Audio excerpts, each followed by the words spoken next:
بسم اللہ الرحمن الرحیم۔ شروع کرتا ہوں اللہ کے پاک نام سے جو بہت بڑا مہربان نہایت رحم والا۔ دوستوں، بہنوں، بھائیوں، بزرگوں، السلام علیکم ورحمۃ اللہ وبرکاتہ۔ تاریخ اسلام میں ہم بیان کر رہے ہیں مسلمانوں کی تاریخ سلطان محمود غزنوی سے لے کے جلال الدین اکبر تک، اور آج اس کی 83 نمبر قسط ہے، اور سلطان شہاب الدین غوری کی داستان جاری ہے۔ ہم کل بیان کر رہے تھے اس کی پچھلی قسط میں ترین کی پہلی جنگ کو۔ تو دوستو، سلطان شہاب الدین غوری دریائے سرسوتی کے کنارے ترین کے میدانوں میں ہزیمت اٹھانے کے بعد بڑا برہم اور انتہائی غصے کی حالت میں غزنی چلے گئے تھے۔ وہاں اس نے وقت ضائع نہیں کیا، دن رات ایک کر کے نہ صرف اپنے لشکر کو استوار کرنا شروع کیا بلکہ لشکریوں کی تربیت کا بھی کام شروع کر دیا تھا۔ کہتے ہیں اپنی اس شکست کا بدلہ لینے کے لیے سلطان نے اپنی صحت کو نظر انداز کر دیا تھا۔ صرف 1 سال کے قلیل عرصے میں ہی سلطان شہاب الدین نے ایک خاصا بڑا لشکر تیار کر لیا تھا۔ مورخین یہاں پہ لکھتے ہیں کہ اب اس کے لشکر کی تعداد لگ بھگ 1 لاکھ سے زائد لشکر پر مشتمل تھی۔ سلطان شہاب الدین غوری کا یہ لشکر زیادہ تر ترکوں، خلیجیوں اور افغانی لشکریوں پر مشتمل تھا، اور اس لشکر کو لے کر مشرق کی طرف روانہ ہوا تھا۔ تاہم اپنے کسی سالار، کسی مشیر اور اپنے کسی لشکری تک کو اس نے یہ نہیں بتایا کہ وہ 1 لاکھ سے زیادہ لشکر کو لے کر کدھر کا رخ کرے گا، کس پر حملہ آور ہونے کا ابتدا کرے گا۔ مورخین یہ بھی لکھتے ہیں کہ اس بار سلطان شہاب الدین غوری نے کسی سے مشورہ نہیں کیا کہ دشمن کے مقابلے میں اسے کیا طریقہ کار اختیار کرنا چاہیے۔ کہا جاتا ہے کہ جب سلطان شہاب الدین غوری اپنے اس عظیم الشان لشکر کو لے کر پشاور کے قریب آ کر خیمہ زن ہوا تو اس کا ایک بوڑھا مشیر، جس کی سلطان کی نگاہوں میں بہت بڑی قدر و منزل تھی، وہ سلطان کی خدمت میں حاضر ہوا اور بڑی عاجزی کے اور انکساری میں سلطان محمود کے بعد جو تھا سلطان شہاب الدین غوری کو مخاطب کر کے کہنے لگا، سلطان محترم، اب تب آپ کے کسی جانسار، آپ کے کسی سالار اور ساتھی کو معلوم نہیں ہو سکا کہ آپ کا اس لشکر کے ساتھ کس سمت کو ارادہ ہے اور کس دشمن پر آپ حملہ آور ہونے کے لیے اتنا عظیم الشان لشکر لے کر نکلے ہیں۔ اس پر اپنے اس مشیر کے الفاظ پر سلطان شہاب الدین غوری مسکرائے اور کہنے لگے، کیا تجھے معلوم نہیں کہ جس دن سے میں نے دریائے سرسوتی کے کنارے ترین کے میدانوں میں ہزیمت اٹھائی ہے، اس دن سے میں نے اپنی بیوی کا منہ نہیں دیکھا، نہ ہی لباس تبدیل کیا۔ یہ سارا سال میں نے انتہائی رنج و غم میں بسر کیا ہے۔ یہاں تک کہنے کے بعد سلطان شہاب الدین غوری رکا، اپنے جذبات کا اظہار کرتے ہوئے اپنے اس بوڑھے مشیر سے کہہ رہا تھا، تمہیں یہ بھی خبر ہوگی کہ جن خلجی اور غوری سالاروں اور امیروں نے میری خدمت کو نظر انداز کر کے مجھے تنہا میدان جنگ میں چھوڑ دیا تھا، میں نے ان کے ساتھ سلام اور دعا تک روا نہیں رکھا۔ ان نمک حرام امیروں سے مجھے امید نہیں ہے کہ لے کر خداوند قدوس کے بھروسے پر میں اس لشکر کو لے کر ہندوستان پر حملہ آور ہوں گا اور ترین کے میدان میں اپنی ہزیمت اور شکست کا داغ دور کروں گا انشاءاللہ تعالی۔ سلطان شہاب الدین کے ان الفاظ کے جواب میں وہ بوڑھا مشیر مخاطب ہو کر کہنے لگا، سلطان محترم، میری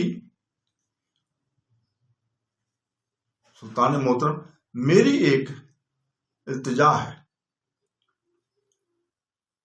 میری خداوند سے دعا ہے کہ وہ آپ کو کامیاب اور کامران کرے، آپ کے دشمنوں کو آپ کے مقابلے میں ناکام اور نامراد رکھے۔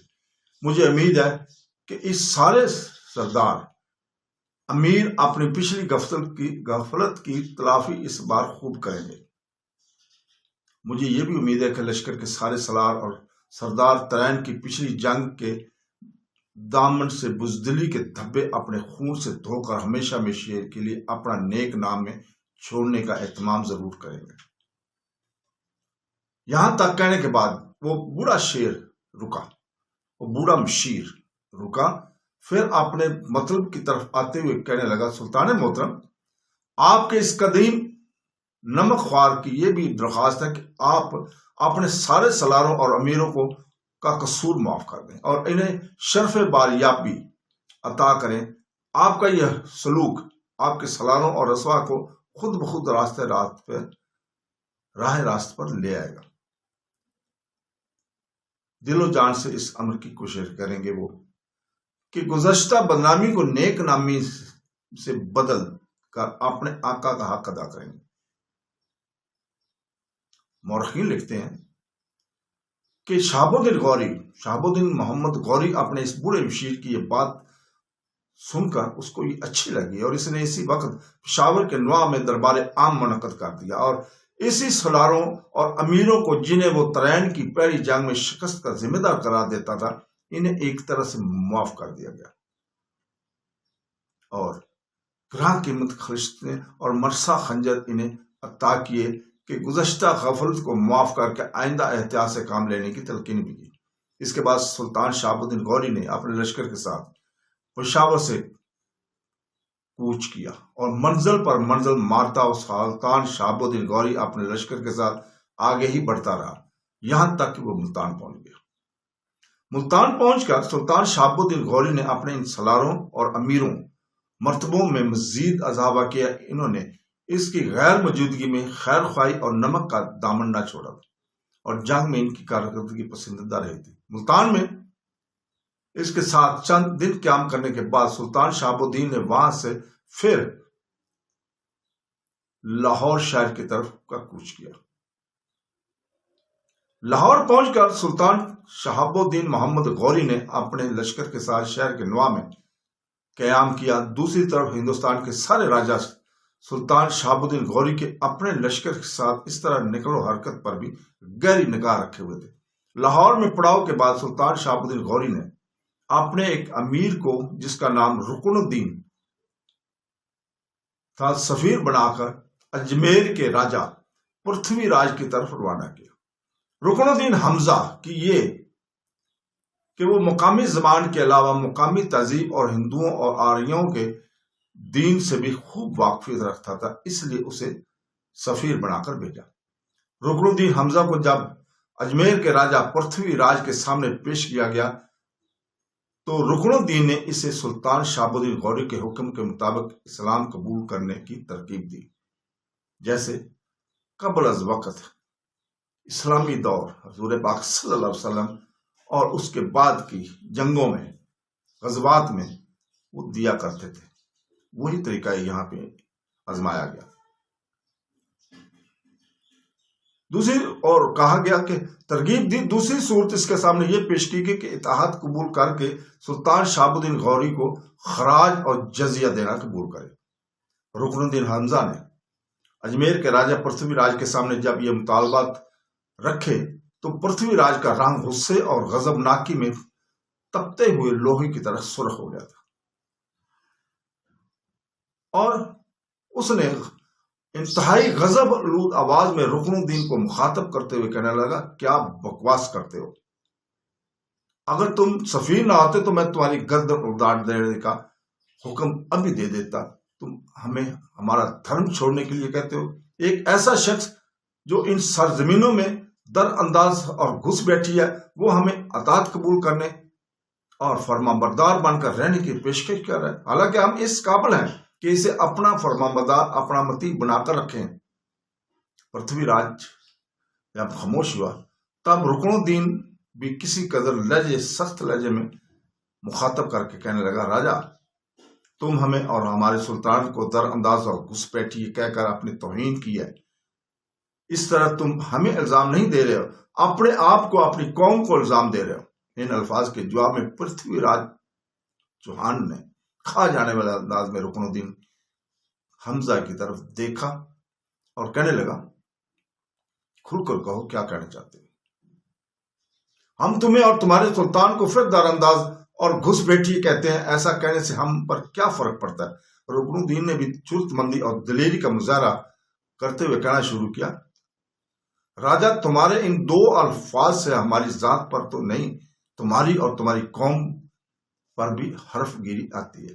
اس لیے ان سرزمینوں میں اگر ہم در انداز اور گھس بیٹھی ہیں تو تم ان پوری سرزمینوں میں اپنی قوم کے ساتھ در انداز گھس بیٹھی ہو۔ راجا میں تم سے کہوں کہ اب یہ الفاظ استعمال نہ کرنا، اس لیے کہ ایسے الفاظ استعمال کر کے تم اپنی اور قوم کی توہین کر رہے ہو۔ اجمیر کا راجا پرتھوی راج پھر آگ بگولا سا ہو کر بولا، ہم یہاں کیسے در اندازہ گھس بیٹھی ہو گئے؟ یہ وطن، یہ سرزمین، ہم یہاں کے مالک ہیں۔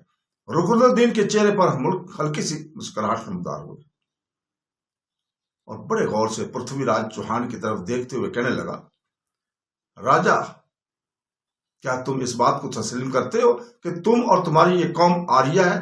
پرتھوی راج کی چھاتی تن گئی اور پہلے کی جیسے لہجے میں کہنے لگا، بے شک ہم آریہ ہیں اور ہمیں اپنے آریہ ہونے پر فخر ہے، اور یہ زمین ہماری ہے اور ہم اس کے مالک ہیں۔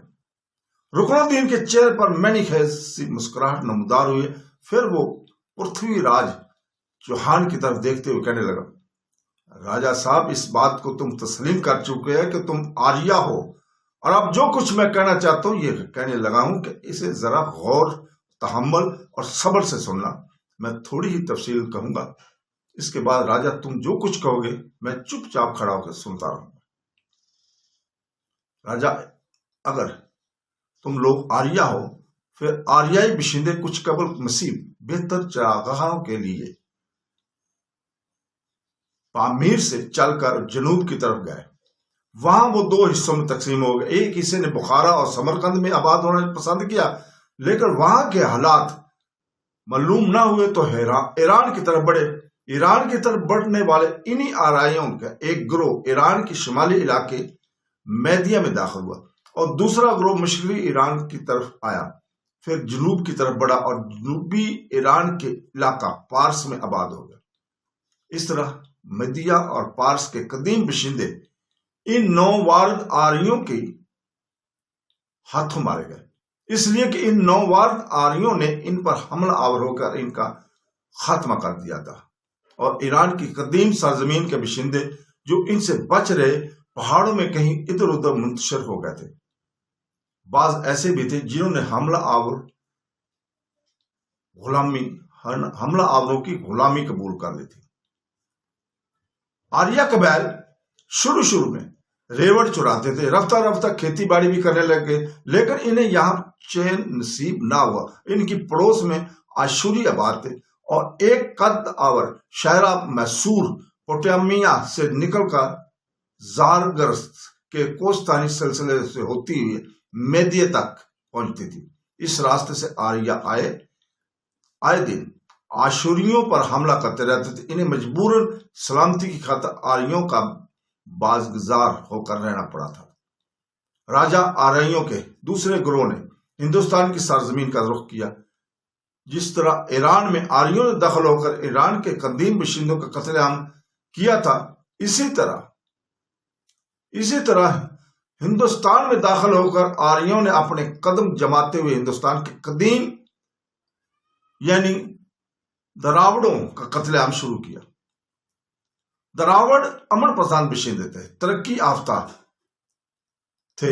آریوں کے پجاریوں نے آریوں کے لیے نغمے لکھ کر اور نئے نغمے بنا کر انہیں دراوڑوں کے خلاف بھڑکایا، اور آریہ چونکہ گورے رنگ کے تھے، ہندوستان کے اصل اور قدیم باشندے کالے رنگ کے تھے، لہذا گوری چمڑی والے آریوں کو ان کے مذہبی پجاریوں نے اجازت دی کہ وہ دراوڑوں کا قتل عام کرے، اور انہی مذہبی پجاریوں نے سفید فاموں کی برتری اور سیاہ فاموں سے نفرت کرتے ہوئے اپنے مذہبی کتابوں کی ترتیب بھی شروع کر دی تھی۔ راجا صاحب ذرا غور اپنی مذہبی کتابیں وید کھول کر پڑھنا۔ جہاں تک میں اس کے متعلق جانتا ہوں، یہ سیاہ رنگ والے افراد کی اپنی غلامی کی دستاویز ہیں جنہیں زمانہ بھی نہ مٹھا سکا، اور کئی ہزار سال سے تمہارے برمن انہی ویدوں کو کامیاب حربے کے طور پر دوسرے کے خلاف استعمال کرتے رہے۔ راجہ صاحب تم جب اس ملک میں آئے اور تم لوگوں نے گاؤں کے گاؤں اور شہر کے شہر فتح کیے تو تمہارے برمنوں نے وید منتر پڑھ کر ان کی تائید کر دی کہ بھگوان کی مرضی ہے کہ مفتوح قومیں فاتحین کی غلامی کر لیں اور کبھی ستابی نہ کریں اور نہ بھگوان، ورنہ بھگوان ان کو تباہ و برباد کر دے گا۔ یہ وید میں لکھا ہوا ہے۔ یہی بات تمہارے برمنوں نے پٹے ہوئے شخص خوردہ درواڑی افراد کے دل میں بٹھا دی تھی، اور ایسی بٹھائی کہ صدیوں بیت گئیں۔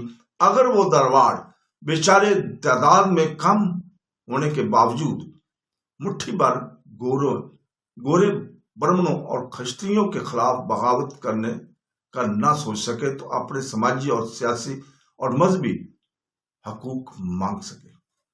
راجہ صاحب اسے ان کی آرام طلبی کے لیے بزدلی کہیے یا امن اور شانتی کی خواہش کی، ہندوستان میں ان دراوڑوں یعنی اچھوتوں کی 3 گنا آبادی اونچی ذات کی چوتھائی کی غلامی میں کئی ہزار سال سے بے بسی کی زندگی بسر کر رہی ہے، اور کبھی انہیں ملال نہیں آیا کہ اونچی ذات کے لوگ انہیں گندا، پلید اور اچھوت کیوں سمجھتے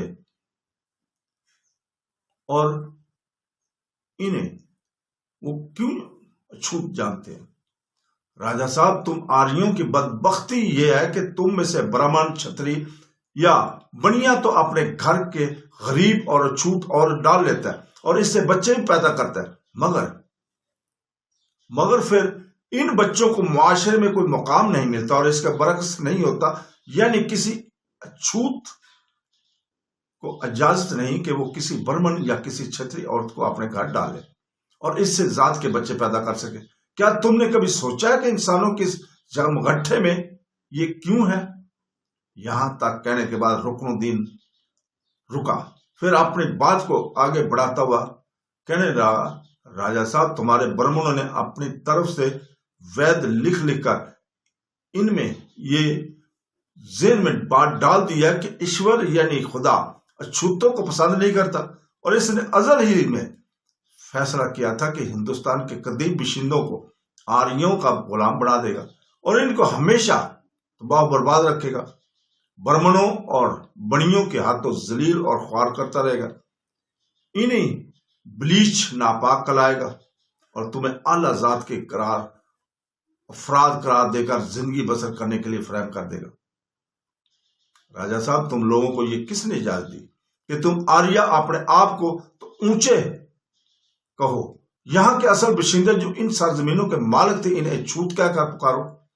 راجہ صاحب کبھی تم نے اپنے دل پر ہاتھ رکھ کر سوچا ہے کہ کب تک ہندوستان کے باشندے آریوں کی برہمنی اقلیت کے غلام بنے رہیں گے اور اپنی ذلت محسوس بھی نہیں کریں گے؟ تم لوگوں نے انہیں اپنا داس، چور اور ڈاکو کہنا شروع کر دیا، حالانکہ تم آریا خود چور اور ڈاکو اور لٹیرے بن کر ان سرزمین پر آئے اور یہاں پر قبضہ کر لیا۔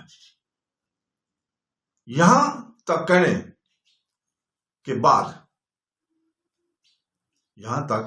کہنے کے بعد وہ خاموش ہو گئے۔ یہاں کے دراوڑوں کی دولت اور ثروت دیکھ کر تم آریوں کی آنکھیں خیر ہو گئیں۔ یہاں تک تھوڑی دیر تک رکنے کے بعد رکن الدین پھر کہہ رہا تھا، راجہ صاحب جو کچھ میں نے کہا ہے وہ تمہاری سمجھ میں آ گیا ہوگا۔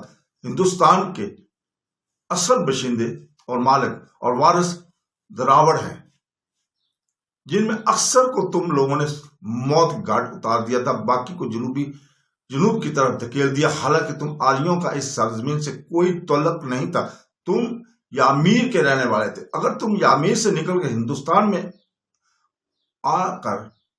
آ گئے ہو تو کیا تم در انداز اور گھس بیٹھی نہیں ہو؟ راجہ کوئی قوم 500 سال پہلے کسی ملک میں داخل ہوئی ہو یا 500 سال بھی اگر بعد میں آنے والوں پر در اندازی گھس بیٹھی کی مہر لگے تو یاد رکھنا راجہ صاحب، یاد رکھنا کہ اس سے پہلے ان سرزمینوں میں داخل آپ یا کون ہوئے ہوں گے۔ در انداز اور گھس بیٹھی کی مہر ان کے پیٹھ پر لگے گی، لہذا اگر تم در انداز اور گھس بیٹھیے کہتے ہو تو بادشاہ ہم سے بڑھ کر تم لوگ در انداز اور گھس بیٹھی ہو. ہم نے ہندوستان میں اتنی قتل و غارت گیری نہیں کی جتنی تم نے قتل و غارت گیری کی تھی. ہم نے آج تک دراوڑوں پر ہاتھ نہیں اٹھایا جو ان کی زمینوں کے اصل وارث اور باشندے تھے، اور تم لوگوں نے یہاں کے اصل باشندوں کا قتل عام کیا اور ان کی تعداد کو کم کیا تاکہ آنے والے دور میں وہ کہیں اپنی وراثت حاصل کرنے کے لیے تمہارے خلاف عالم بغاوت نہ اٹھا لیں. راجا صاحب، تم آریوں نے یہیں تک بس نہ کی بلکہ تم لوگوں نے دراوڑوں کی دیوی اور دیوتاؤں کو بھی بدنام کر کے پامال اور پست کرنے کی کوشش کی. پہلے تم لوگوں نے ان دیوی دیوتاؤں کا اپنا دیوی دیوتا تسلیم کیا، اس کے بعد ان میں عیب کیڑے نکالنے شروع کیے اور انہیں ذلیل اور پست بنا کر رکھ دیا. راجا صاحب، اس کی مثال دراوڑوں کے 3 دیوی دیوتاؤں کی ہے جسے وہ دیوتاؤں کی توغت کہتے تھے. پہلا شیوا، جسے وہ بہا دیوتا یعنی بڑا دیوتا خیال کرتے تھے، رزق دینے والا، مخلوق کو پیدا کرنے والا، موت دینے والا، اسی کو خیال کرتے تھے، یعنی وہ جملہ خدائی قدرت کا مالک تھا.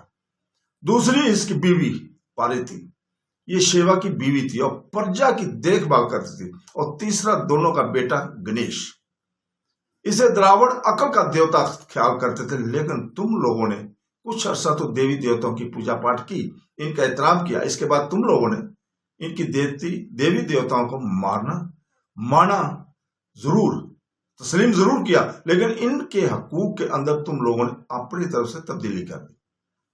شیو جی کی اخلاقی اور رضا کی حیثیت چھین کر تم نے اپنے وشنو دیوتا کو دے دی اور شیوا جی کو موت کا دیوتا بنا کر گھناؤنا کام سپرد کر دیا گیا.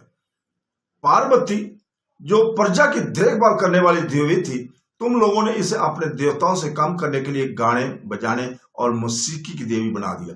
گنیش جو علم و حکمت کا دیوتا خیال کیا جاتا تھا، تم لوگوں نے اسے جنگ و جدل کا دیوتا بنا دیا.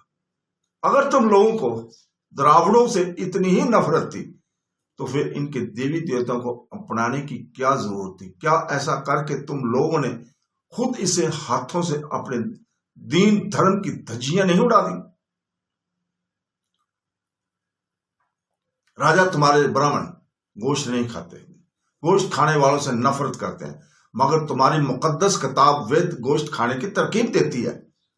برہمنوں نے اپنی ہی کتاب کے ان احکامات کو چھپانے کے لیے اپنے مندروں پر قبضہ جمانا شروع کر دے جہاں قربانیاں ہوتی تھیں. چنانچہ کلکتہ کی کالی مائی چونکہ بڑی خونخوار دیوی تھی، اس کے مندر میں شروع ہی سے گائے کی قربانی کی جاتی تھی. یہ تاریخ میں لکھا ہوا ہے، وید میں لیا ہے. وہاں اب بھی قربانی ہوتی ہے. برہمن کا لحاظ کرتے ہوئے وہاں گائے کی بجائے اب بھینسے کی قربانی ہوتی ہے، اور یہ قربانی برہمنوں کی نگرانی میں ہی ہوتی ہے. حالانکہ تمہاری مقدس ویدوں میں گائے کی قربانی کا ذکر موجود ہے. راجا، دین دھرم کے معاملے میں تمہاری ایک اور بے پروی اس طرح سامنے آتی ہے کہ جب تم آریہ جنوب کی طرف گئے اور دراوڑوں کے مقابلے میں کوئی خاص کامیابی نہ ہوئی، ناکامی کا منہ دیکھنا پڑا، تم لوگوں نے ان کے دیوتا شیوا، دیوی پارتی اور ان کا بیٹے گنیش کو بھی دیوتا اپنا لیا. اور جب تم بنگال کی طرف گئے اور بنگال کو سیاہ فام رانی سے بدترین شکست ہوئی اور اس نے حملہ آور ہو کر تم پر مظالم کیے، پس تم لوگوں نے اسے بھی اپنی دیوی تسلیم کر لیا. تاہم اپنی نفرت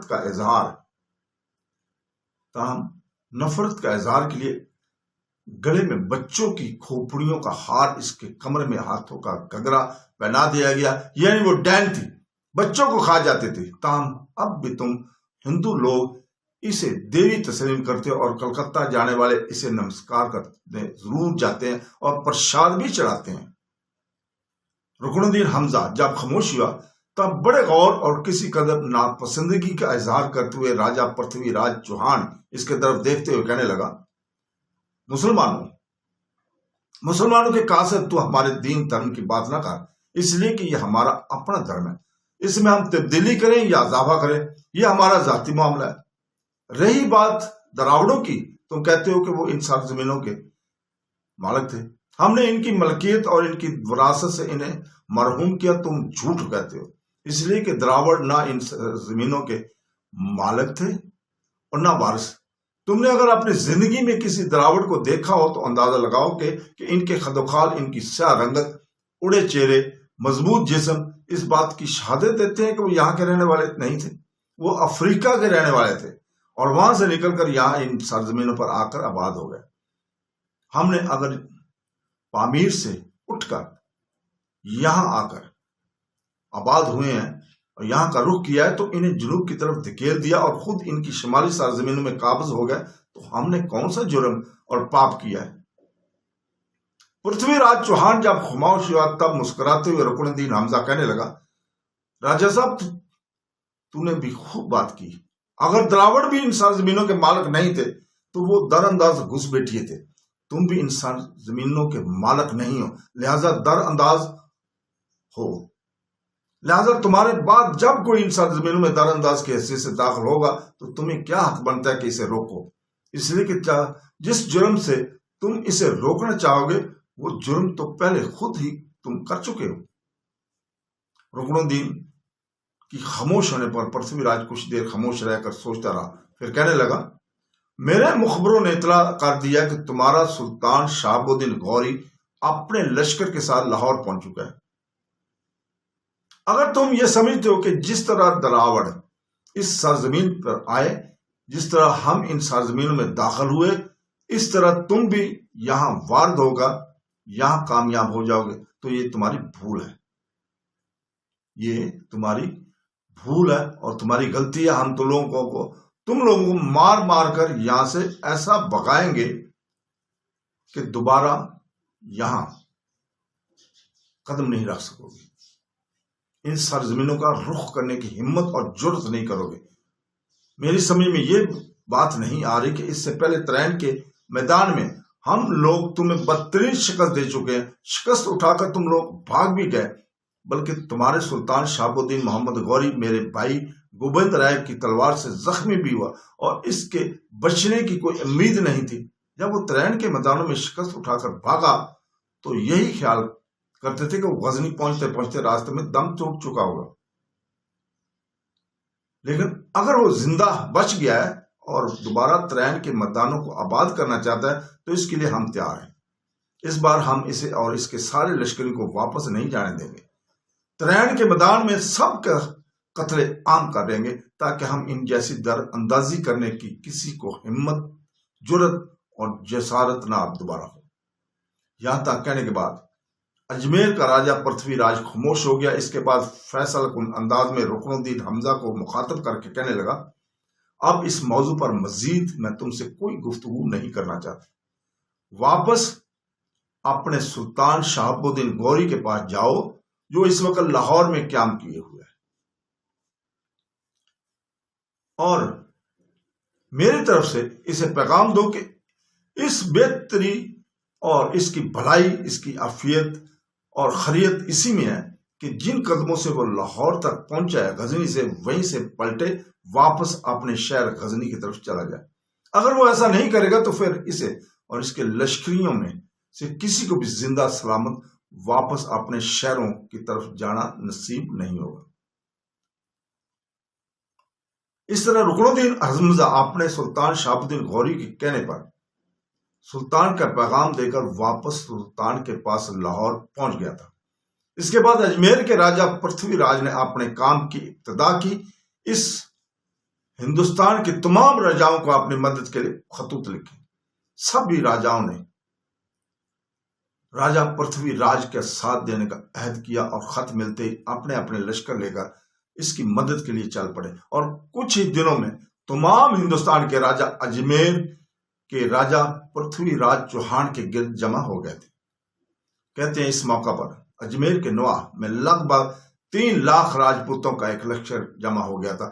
ہندوستان کے سارے راجہ 3 لاکھ کے اس جرار لشکر کو لے کر نکلے اور پہلے کی طرح دریائے سرسوتی کے کنارے ترین کے میدانوں کا رخ کیا۔ دوسری طرف اس بار سلطان شہاب الدین محمد غوری بھی ہم ٹھوک کر ترین کے میدانوں میں داخل ہوا اور ہندوؤں کے لشکر کے بالکل سامنے اس نے پڑاؤ کیا تھا۔